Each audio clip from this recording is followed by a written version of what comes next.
Letter क्या होता है? खत। पहले आपको ये बता दूं मैं, लेटर क्या होता है? फिफ्थ और क्लास क्या है? फिफ्थ और फोर्थ वाले ये लेटर, फोर्थ और फिफ्थ, फोर्थ है फिफ्थ। हम पढ़ेंगे लेटर।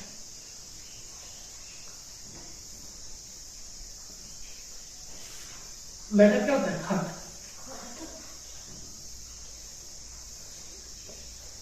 खत। जब हमारे पास मोबाइल फोन्स नहीं थे, जब मोबाइल फोन्स नहीं होते थे, तो हम क्या करते थे? हम खत लिखते थे। खत, खत समझते हो? इसको चिट्ठी लिखते थे, या खत को क्या बोलते हैं? चिट्ठी भी बोलते हैं।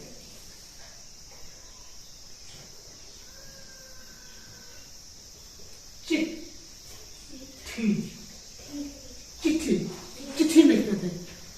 चिट्ठी भी बोलते हैं। एक कागज होता है, उसके ऊपर लिखते हैं अहवाल साहब, तो वो लिखते थे हम।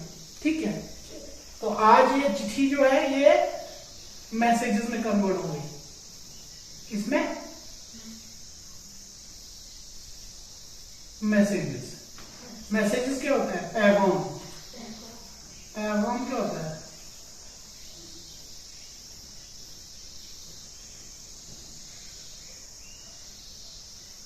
किसी को कोई चीज बोलना, किसी को कोई संदेशा भेजना। ठीक है, आज अगर हम कहीं पे भी हैं, यहाँ हैं, तो हम अमेरिका में किसी को क्या कर सकते हैं? मैसेज कर सकते हैं। अभी इधर है हम, अभी गूगल में हम किसी को मैसेज करेंगे। कश्मीर में किसी को मैसेज कर सकते हैं, जम्मू में, दिल्ली में, मुंबई में, कर्नाटका में, हाँ, इवन केरला में हम किसी को मैसेज इस वक्त कर सकते हो। अभी वो रिप्लाई भी करेगा। रिप्लाई मीन्स जवाब, है? वो जवाब देगा और हमें अभी वो मौसूल हो जाएगा, मिल जाएगा। मौसूल होगा मिलना। तो पहले क्या करते थे? हम एक चिट्ठी लिखते थे, पहले कलम उठाते थे, फिर कागज लेते थे, फिर उस पे लिखते थे, और एक लिफाफा होता था पोस्टल, जिसको कार्ड बोलते थे, पोस्टल एनवलप बोलते थे, उस पर टिकट लगी होती थी। फिर जाके वो डालते थे डाक खाने में। डाक खाना होता था ना, पोस्ट ऑफिस, उसमें डालते थे। वहां से क्या करते थे? वो डाकिया वहां से लेता था और आगे जिस एड्रेस, जिस उसके ऊपर एड्रेस लिखा होता था, पता लिखा होता था उस पे, तो वो डाकिया उस लिफाफे को वहां पहुंचाता था जहां उससे हमें पहुंचाना था। जिस शख्स के लिए वो दिया जाता था वो लिफाफा, तो उसको पहुंचता था, फिर वो वहां से जवाब लिखता था। और इस पूरी प्रक्रिया में, इस पूरे कार्यक्रम में, इस पूरे प्रोसेस में हफ्तों लग जाते थे। कितने? 5 हफ्ते, 4 हफ्ते, 3 हफ्ते, जितनी दूर होता था उतने ज्यादा हफ्ते लगते थे और ज्यादा देर से पैगाम पहुंचता था। लेकिन आज क्या करते हैं हम? आज हमने फोन उठाया, या तो फोन कर लिया, या फिर मैसेज लिख लिया फोन पे, व्हाट्सएप पे, या ईमेल कर दी, है ना, या दूसरा क्या कहते हैं, अनगिनत है, फेसबुक मैसेंजर है, या मैसेजेस, ये आम जो मैसेजेस हम भेजते हैं वो भेज सकते हैं, ईमेल भेज सकते हैं। हाँ, तो आज तो बहुत आसान है, अभी भेजा तो अभी रिप्लाई भी आ जाएगा, जवाब भी आ जाएगा। ठीक है, तो लेटर लिखने का मतलब ये था कि हम किसी को कोई पैगाम भेज सकते हैं, जैसे किसी की शादी है, कोई मर गया है, इस तरह से एक इंफॉर्मेशन को हम दूसरे लोगों तक इस खत के जरिए पहुंचाते थे। तो आज हम लिखेंगे, हम कोई गम वाला खत नहीं लिखेंगे, हम खुशी वाला खत लिखेंगे कि फॉर एग्जाम्पल आपके बड़े भाई की शादी है, ठीक है, तो उस पे आप अपने दोस्त को बुला रहे हो, हाँ, या बर्थडे आपका, उस पे आप अपने दोस्त को बुला रहे हो, तो उसके लिए हम एक खत लिखेंगे। तो यहाँ क्या करेंगे हम? टॉप राइट कॉर्नर पे क्या करेंगे हम? यहाँ लिखेंगे हम यहाँ पे गूल लिखते हैं, क्योंकि दाचन को कौन जानता है? गूल, क्या लिखेंगे? गूल, गूल लिखेंगे और नीचे क्या करेंगे? इस पे डेट डालेंगे। डेट डालेंगे आज की। आज क्या है 8 सितंबर। तो डेट कैसे लिखते हैं, सितंबर, ऐसे हम लिखेंगे SEPT, शॉर्टकट में सितंबर, या पूरा लिखो तो ज्यादा अच्छा है। सितंबर, सितंबर, फिर कामा करना है और 0 डालना है और फिर 8, और उसके बाद 2022 लिख दिया ये। फिर क्या करना है, हमने थोड़ा सा आगे बढ़ना है, या जहां आपने ये एड्रेस खत्म कर दिया वहां से थोड़ा नीचे, जहां सितंबर आपने लिखा उधर से थोड़ा नीचे यहाँ पे आ जाइए। ठीक है, थोड़ा सा नीचे, ये डॉट्स में इसलिए डाल रहा हूं ताकि आपको समझ आ जाए किधर से शुरू करना है। यहाँ, अच्छा, यहाँ पे लिखेंगे आप डियर फ्रेंड,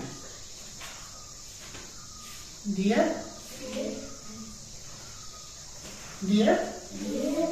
फ्रेंड। आप अपने दोस्त को जो, या आपके दोस्त का नाम है, फॉर एग्जाम्पल आपके दोस्त का नाम है रेहान, ठीक है, डियर रेहान, REHAN, ठीक है, डियर रेहान लिखा ना आपने, डियर रेहान। फिर रेहान जहां पे डियर है, या जहां पे खत्म किया आपने, या एक टैब इसको टैब बोलते हैं, यहां से आप इसके बीचों बीच आप शुरू कर सकते हैं। I am, पहले खैरियत बतानी है, मैं कैसे हूं, मैं ठीक हूं कि नहीं हूं, है? पहले अपना हाल बताना ना, मैं ठीक हूं, घर में क्या हो रहा है वो सब लिखना है। I am quite,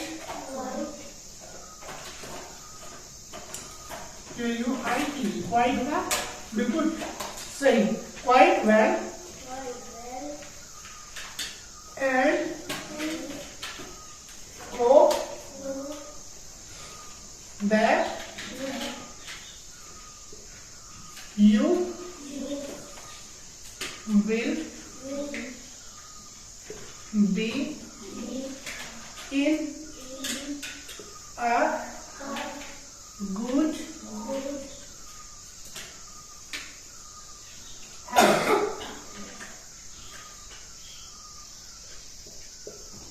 full stop.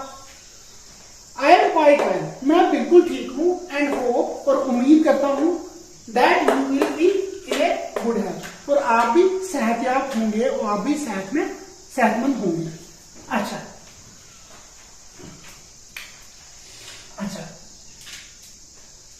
You will be in a good health.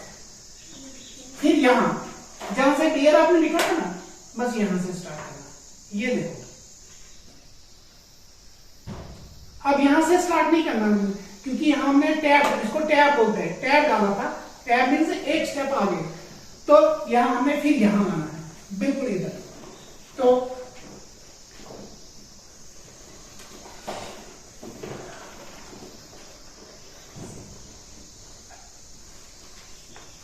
अब आपने उसको बोला मैं भी ठीक हूं, और मुझे उम्मीद है कि आप भी ठीक होंगे। अब बोलना है मुद्दा, और डायरेक्ट मुद्दे पे आना है हमने, क्योंकि लेटर्स ज्यादा बल्कि नहीं लिखने चाहिए, बहुत ज्यादा, तो वो जो रीडर होता है वो कहते हैं यार क्या लिखा है इसने, इतना बड़ा फॉर्म पड़ता है।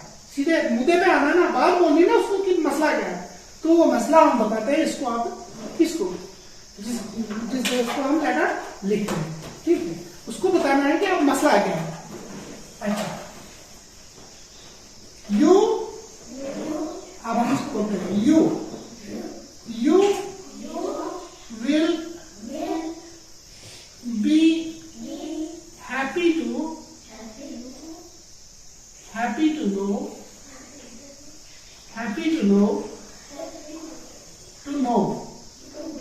आपको ये सुनकर खुशी होगी, you will be happy to know, आपको ये सुनकर बहुत खुशी, यह जानकर या ये सुनकर, क्योंकि एग्जैक्टली हम अंग्रेजी को उर्दू में ट्रांसलेट नहीं करते हैं, क्योंकि इनका स्ट्रक्चर्स बिल्कुल मुख्तलिफ है।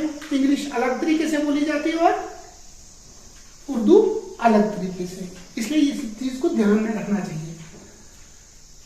उर्दू में लिखना होता तो हम लिखते आपको ये बात जानकर खुशी होगी, ये बात, ये बात यहाँ ये बात नहीं है। You will be happy to know, आपको आपको आप खुश होंगे, आप खुश होंगे। किस लिए खुश होंगे? नो दैट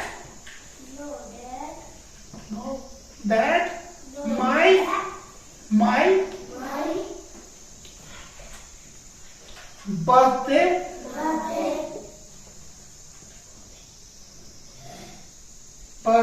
is arriving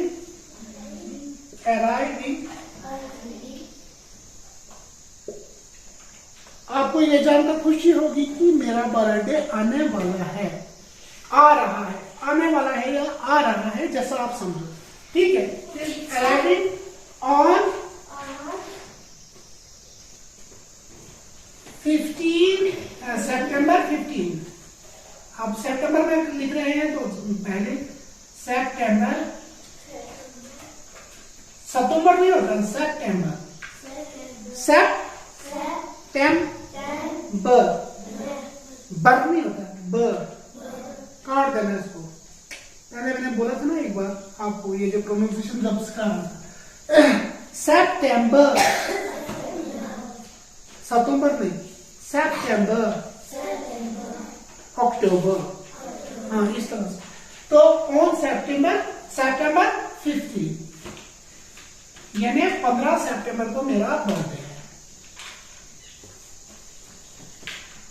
ठीक, कब है, कौन सी डेट का? 15 तारीख को, 15 सितंबर को बर्थडे है। सितंबर हम उर्दू में जब बोलते हैं तो सितंबर ही बोलते हैं, सितंबर नहीं बोलते, वो अजीब सा लगेगा, क्योंकि उर्दू में आप अंग्रेजी बोलोगे तो अजीब नहीं लगेगा, है ना। तो अजीब नहीं हमें होना, हमें सीधा होना है। तो you will be happy to know that my birthday is arriving on September 15. So you are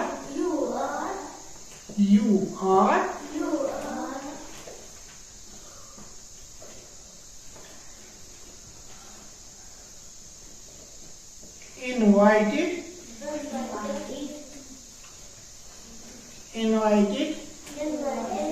on this occasion। occasion क्या होता है? मौका। occasion so that I may be able to celebrate this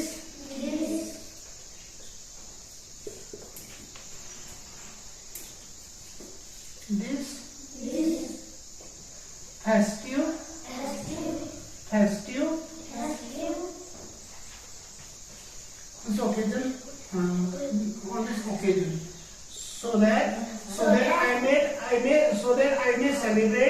may be able to celebrate this festive occasion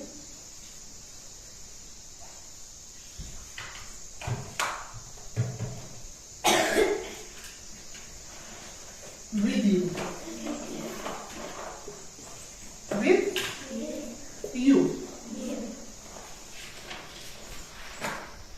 I will be very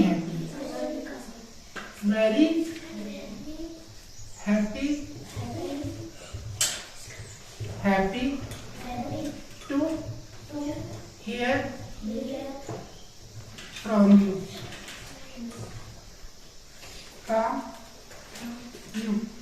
तो I will be very happy to hear from you, इसका मतलब क्या है?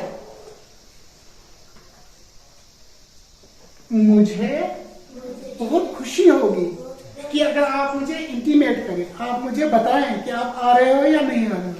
ठीक है, ठीक, आप उसको बता रहे हो कि I will be happy, I will be very happy to hear from you, कि आप मुझे बताओ कि आप आओगे तो थैंक्स। बस इसी तरह से ये जो है ना, इधर अब इधर ही थैंक्स लिखना है, इधर क्या करना है, थैंक्स लिखना है, यहाँ पे क्या करना है, थैंक्स लिखना है। थैंक्स, थैंक्स क्या होता है, शुक्रिया, किसी का शुक्रिया करना, थैंक्स, थैंक्स या इतना ही थैंक्स आप लिखो, आप छोटे बच्चे हो तो।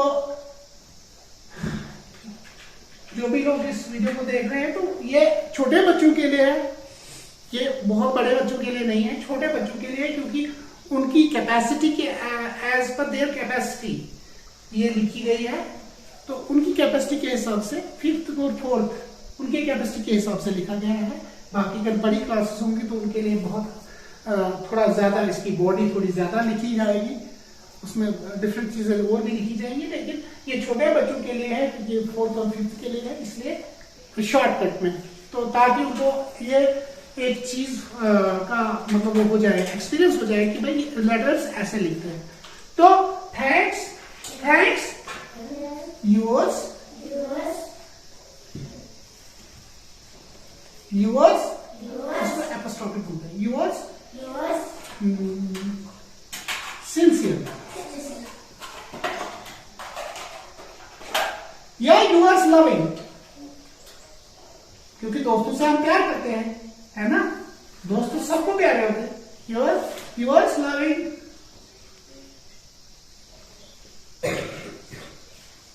X, Y और Z, ठीक। इधर अपना नाम लिखना है, जिसने लेटर लिखा वो अपना नाम लिखेगा यहाँ, ठीक है। इधर तो रिहान मैंने लिख दिया है, रिहान की जगह आप लड़कियां होंगी वो शाइस्ता लिखेंगी, ठीक है, या मुबीना लिखेंगी, या रुबीना लिखेंगी, या रुखसाना लिखेंगी, ठीक है। तो लड़के रिहान लिखेंगे, इम्तियाज लिखेंगे, मुजम्मिल लिखेंगे, जो मर्जी लिखोगे। इधर और इधर आपकी अपनी मर्जी है, आप क्या लिखोगे, इधर और इधर, इधर इधर तो अपना नाम नहीं लिखना है, ठीक है। आपको समझ आई आप कैसे लिखते हैं, यहाँ ये याद रखना, मगर ये यहाँ, ये और ये भी, इधर भी, इधर भी आगे, इसके आगे नहीं बढ़ना चाहिए, जहां से लिख रहे हो इसके आगे नहीं बढ़नी चाहिए लाइन, तो यहाँ पे ऐसे, ठीक। वहां फुल स्टॉप किया है, तो यहाँ अगर फुल स्टॉप किया है, फुल स्टॉप के बाद कैपिटल ही आता है, तो यहाँ पे सो आएगा। ये थोड़ा सा हो गया था। और सो के बाद हमेशा कामा करना चाहिए, सो के बाद हमेशा कामा करना चाहिए, जैसे यहाँ पे सो है, यहाँ भी कामा है, यहाँ भी कामा है, ठीक है। कामा का मतलब है सो, मैं बोलूंगा सो इसलिए, फिर आगे बढ़ूंगा, ठीक। तो इसको लिखो और इसको